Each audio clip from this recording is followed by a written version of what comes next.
Hey guys, it's Emily again. I'm going to teach you guys how to make chocolate cupcakes. This is my own recipe that I've done from trial and error. So first thing we gotta do is you gotta turn your oven on 325. Second thing, you need to wash your hands. Make sure they're nice and clean because you don't want to get gross stuff on there.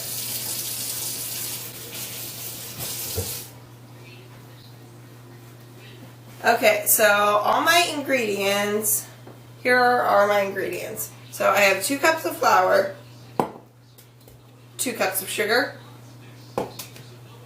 3/4 cup of cocoa, unflavored cocoa. I have 1 teaspoon of salt, 1 teaspoon of baking powder, and then 2 teaspoons of baking soda. Those are all my dry ingredients. And then for my wet ingredients, I have 2 room temperature eggs. Little trick for this, if you guys don't have the time to leave them out for a while, put them in a bowl of warm water, not too hot, not too cold, for about 5 minutes, and it'll get it nice at room temperature. Now I have 1 cup of coffee, 1 cup of milk, and 1 cup of oil. So I'm going to add all my dry ingredients together, starting with my flour, my sugar, that cocoa,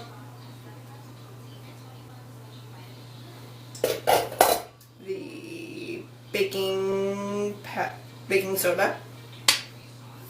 Now this is the baking powder and salt combined, because I didn't want to dirty every single thing in my kitchen. And you guys need a whisk. And for all the tools you guys are going to need, you're going to need dry measuring cups, liquid measuring cups, measuring spoons, cupcake pans, and these cute little paper cupcake holders. Put those in the pan, and that'll call it good for you. You mix this all together with a whisk so it gets nice and blended evenly. We don't want too much of anything left undone.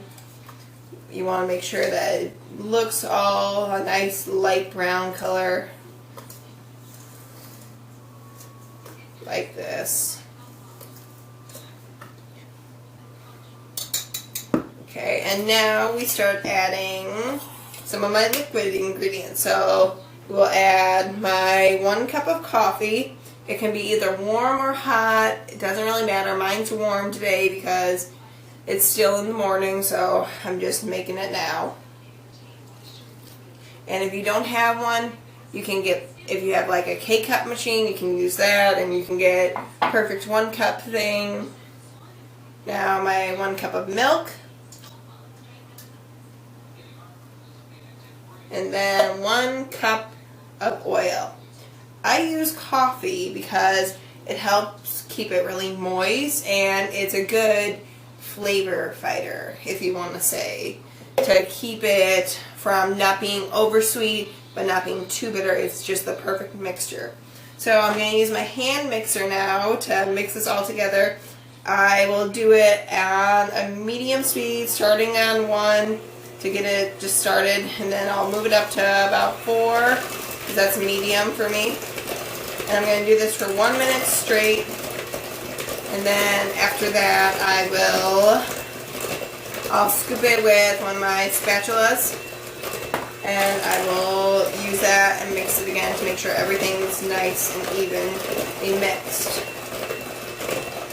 Now, did you guys know October 18th is National Chocolate Cupcake Day, which I absolutely think is genius of them, because who doesn't love a chocolate cupcake? And then November 9th is Vanilla Cupcake Day. Still pretty good. You can do vanilla with a nice chocolate icing or a nice normal vanilla buttercream icing. And then December 15th is National Lemon Cupcake Day. I've never had a lemon cupcake, but that sounds pretty good to me. I think like a lemon with like maybe a cheesecake frosting. That sounds pretty good. A little sour, a little sweet, nice combination. Okay, so that's been going for about a minute. Gonna take my spatula, gonna smooth down the sides, make sure I didn't miss anything. And I missed a few spots, so I'm gonna finish wiping this down. And I'm gonna send my beater back in there for another minute or so. Let me just wipe that down.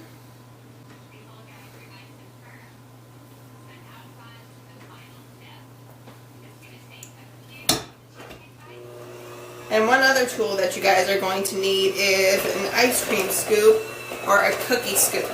I have an ice cream scoop, and it helps with having the perfect amount of batter per cupcake tin. Okay, so that is good. It's nice and thin. Now I'm going to add in the eggs. So you want them at room temperature, as I already said. I'm going to add one egg in at a time, so make sure you get one yolk and a little bit of the whites. Now I'm going to beat that one in completely.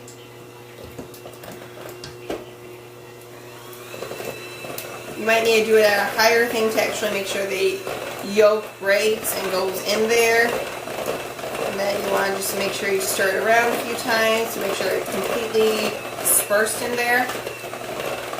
And now you're going to add the second egg while the the mixer is still going. So the second egg is in there now. And I forgot one important ingredient, vanilla extract. So you just finish this up, and I will put the vanilla in there.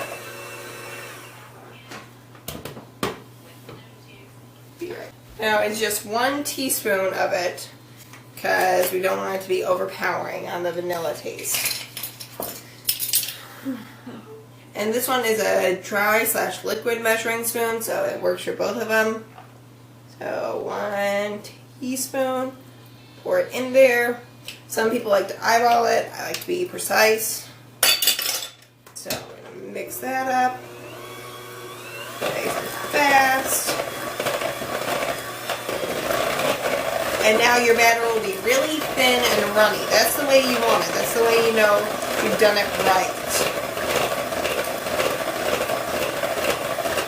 So I gotta beat this for 2 minutes. Did you guys know cupcakes were originally called number cakes or 1, 2, 3, 4 cakes? Because it's easy to remember the portions. 1 cup of butter, 2 cups of sugar, 3 cups of flour, 4 eggs, 1 cup of milk, and 1 spoonful of baking soda. I think that's pretty cool. I never even knew that before now. Okay, so that is done. I'm going to take out the beaters, put away all my dirty ingredients. Throw all my dirty ingredients in my sink, which I will get fun cleaning up later. So, now I have my ice cream scoop / cookie scoop. So I will take this, I'll put it in the batter, get a good spoonful of it, then let it drip for a second or two so it's not so liquidy. And then I will put it in the first cupcake thing. And that goes to about half of it, and we want 3/4 of the way full. So maybe like half a scoop, a little less. There we go. So, and I'm going to continue doing this until all the cupcakes are full. So it's going to take me a minute. Sorry, guys.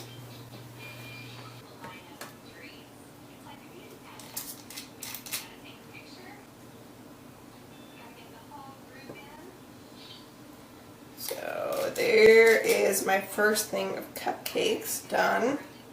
Let me just add a little more to this last one. Not really full enough. Okay, so there's that done. So that is the first dozen of cupcakes. So the oven is ready. I'm going to put it in horizontally, not vertically. I'm going to put it in like a hamburger towards the middle. I'm going to start it on for 12 minutes. And while that's going, I'm going to finish up with the rest of the cupcakes. So, okay, and the cupcakes are just about done in a few seconds. Now you can already tell by looking at them that they are already really still liquidy and still jiggly. I can shake them a bit and you can still tell easily that they're not done. So I'm going to close back up the oven. I'm going to put the timer back on. I'm going to say about 3 minutes because that's what they look like they needed to me. And now my bottom oven is done for my next set of cupcakes. Okay, so the cupcakes are now finally done. I know it's taken forever. Just grab that.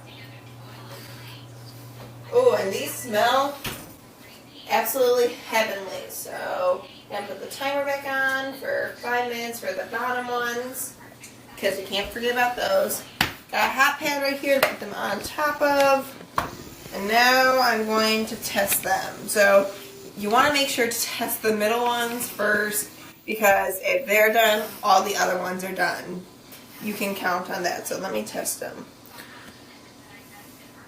Ooh, nice and clean. That's what you want to see.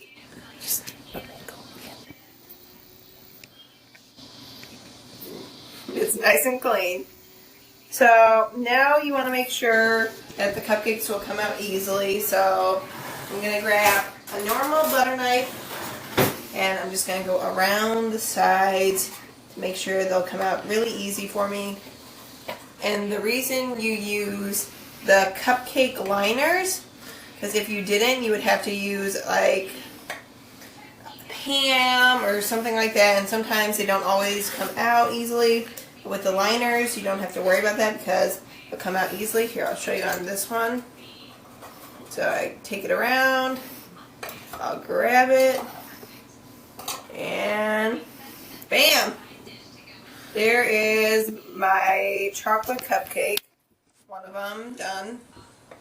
And then on my next episode, we'll be teaching you guys how to do salted caramel frosting. And I'll be showing you how to do the caramel sauce for that. So please make sure to like this video and subscribe to my YouTube channel. I will see you guys next time. Does it work? Hey guys, it's Emily again. I am now going to be teaching you guys how to do a salted caramel frosting. So what you first start out with, you start out with 4 tablespoons of water, half a cup of sugar, and then 2 teaspoons of light corn syrup. And here's a little tip for you guys to do when you're using something really sticky like corn syrup or syrup. Get a little Pam or whatever you have, non-stick spray. Spray it inside your measuring cup or spoon so you can get all of it out. So I'm just going to... Perfect. So I have 2 teaspoons I need.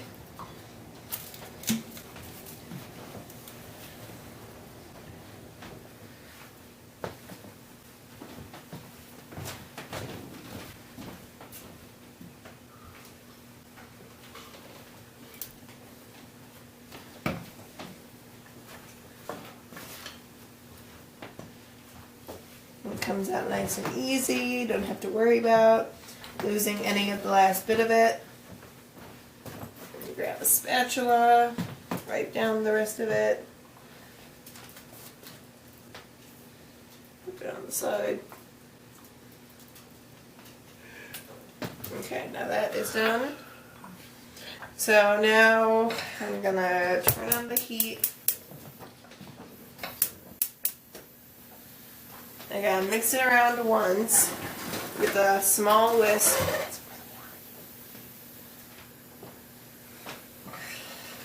And you only do it right at the beginning. You mix it, and then you want to bring it to a boil over a medium heat.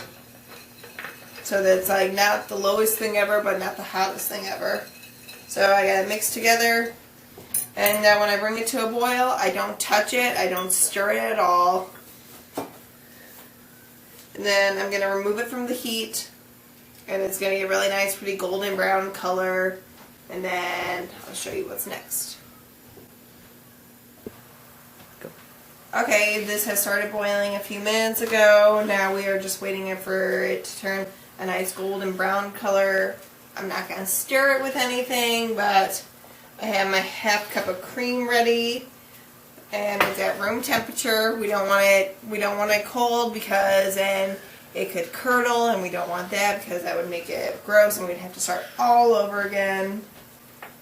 It's almost there. It smells really good, guys. Wish you were here with me to smell this. Smell delicious. Guys, what the color it is now. It's almost the perfect golden brown color. Stop. Okay, guys, it's the perfect color, so I'm taking it off the heat. And now I'm going to add in a few tablespoons of the cream. It's at room temperature. So I'm just going to add. Stir, stir, stir.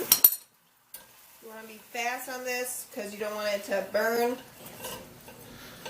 So see how it's getting the nice caramelization of it? Started with a few teaspoons of it. It's now all mixed in, so I'm going to add a little more to it. And you want to be fast on this, guys. You got to be really fast, as fast as possible. Because you don't want it to solidify. Crystallize. Crystallize. Solidify, crystallize. Same difference in my book. And just let go of the milk for a second. And you want to whip it as much as possible, guys. You want to whip it hard. Now watch me whip. Now watch me nay-nay. Sorry, guys. Bad joke. Now, do you guys see how pretty the color is? It's nice golden brown. It's nice and caramelized. Now I'm going to add the last little bit of the cream to it. In just a second. Okay, so the last bit of cream. And I'll go in again and make sure that I get all the cream out of there. I just want to get a good amount in there right now.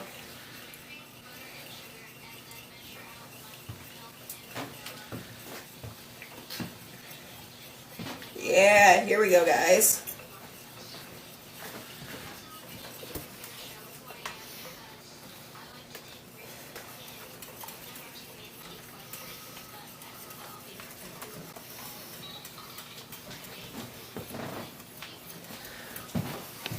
Okay, so the reason I added in the cream is to help cool the temperature of the caramel, or caramel as how some people say it. It lowers down the temperature and it makes it easier to use when I turn it into a frosting. So we add the last little bit of it because we want to get as much as possible because we want it nice and creamy and delicious.